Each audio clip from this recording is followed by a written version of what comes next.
Well, what's going on, everyone? Welcome back to the channel and welcome to my Record Store Day 2019 pickups video. What a whirlwind Record Store Day it has been. I can recap you quickly on how my last year's Record Store Day went, since I wasn't doing YouTube at the time. Got there half an hour before the store opened. I was about 8th in line.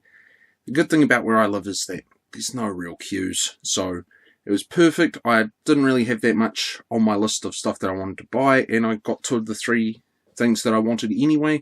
So that was all well and good. This year, however, I wanted a little bit of a different game plan. Now, you see, you get the list, which I do have right here, and I went through and highlighted every potential thing that I would want in case, by some miracle of God, it would be at the store. Not to be, not to be. We do not get a lot of the cool stuff, to be honest. We didn't get the Bad Religion 7-inch, we didn't get the Hailstorm 7-inch, that Foo Fighters Big Me thing. Nada. No Ace Frehley Spaceman picture disc, no Queen Bohemian Rhapsody picture disc. The list just goes on of stuff we missed out on. So you sort of go in there, you highlight what you'd want, and then hit and hope, pretty much. But my haul this year was a lot bigger than it was last year. I walked away, of Record Store Day exclusives, I walked away with 1 LP, 1 10-inch and a couple of 7-inches, which we are going to run through in this video. However, I did go to a not record store, but somewhere that does sell records. That sounds really confusing. Almost like a Best Buy, and picked up a couple of records as well. So those ones are going to be the ones I'm going to run through first. So without further ado, let's get into it. So to start things off, we are going to move into Soundgarden. This is Screaming Life / FOP. This is one of the first release sort of things. I'm slowly trying to work through the chunks of the Soundgarden stuff that I'm missing.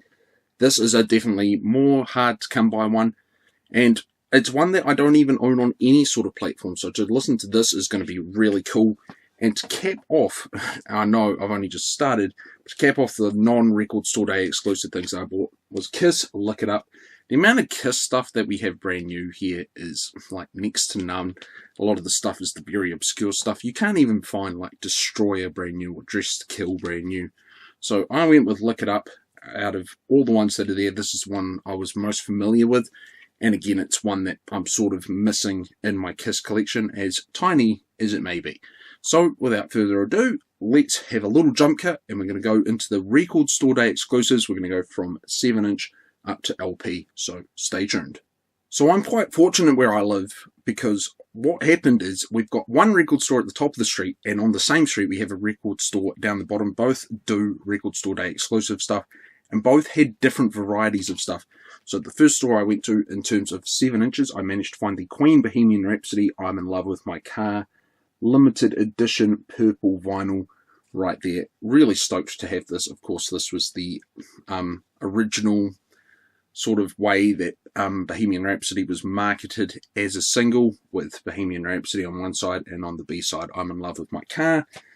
And of course that is coupled by the nice artwork of the Bohemian Rhapsody soundtrack. Moving right along, we have the Motorhead Rockaway Beach. I really dig the artwork on this little cartoony bit. At first I thought I had a different artwork, and then I went down to the record store down the street. I saw this artwork and I was like, does my one look like that? Go back to the car, sure enough, yeah, it did look like that, so that would have been really embarrassing had I picked up 2 copies of this. But of course we have Rockaway Beach on one side and Ramones Live from Wacken in 2006 as the B-side. And finally we have more Motorhead. This is from the store that I went down the street to. This is the Motorhead Overkill / Bomber 2 7-inch LP set, or EP set I should say. 7-inch is what I really should say, that would be the politically correct term. So on one side, the Overkill side, you have Overkill and Too Late, Too Late. On the Bomber side, you have Bomber and Over the Top. And this is cool because of what I can tell, this is in a gatefold. I was wondering that when I first saw it. It's like, surely it's got to be. And then, of course, on top, there is a little blurb, which there you can sort of read it. 40th anniversary double LPs picture disc of some of Motorhead's greater tracks. And now, onto the 10-inch that I found. This was the last thing I picked up, and this was such a cool find, but such a last minute thing, because I swear one dude was just about to get his hands on it as well. I sort of had to be the bad guy and nick it before he did.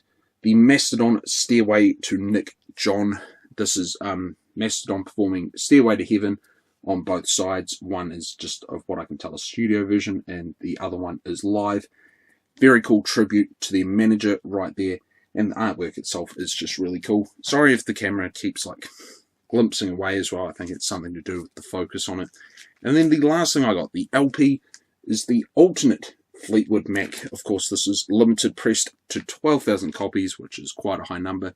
Kind of disappointing that it's not actually numbered anywhere, but it's still cool to have this, you know, the reverse artwork, and then you've got to actually flip it around to read it this way, and try not to slip it out of the sleeve because I haven't readjusted the sleeve. Of course, Record Store Day exclusive sticker right there. So this is all early takes and sort of stuff like that, different versions, different takes of this whole album. Like, you'll never hear one that was actually pressed onto the original album on that one. It's all early takes and demos, which I find very cool. And now that I've seen that one, I'd love to track down that alternate Tango in the Night. Maybe one day, hidden hope. Well, that'll do it. Let me know what you guys managed to pick up in the comment section down below. Thanks for all the support on the channel on that first video, the 50 album challenge. It's really cool to see that taking off. Not that I created the challenge, it's just cool to see what Frank over at Channel 33 RPM has managed to do. And until next time, guys, thank you for watching. Keep spinning that vinyl, CDs, whatever. Just keep enjoying music nice and loud. And until next time, see you later.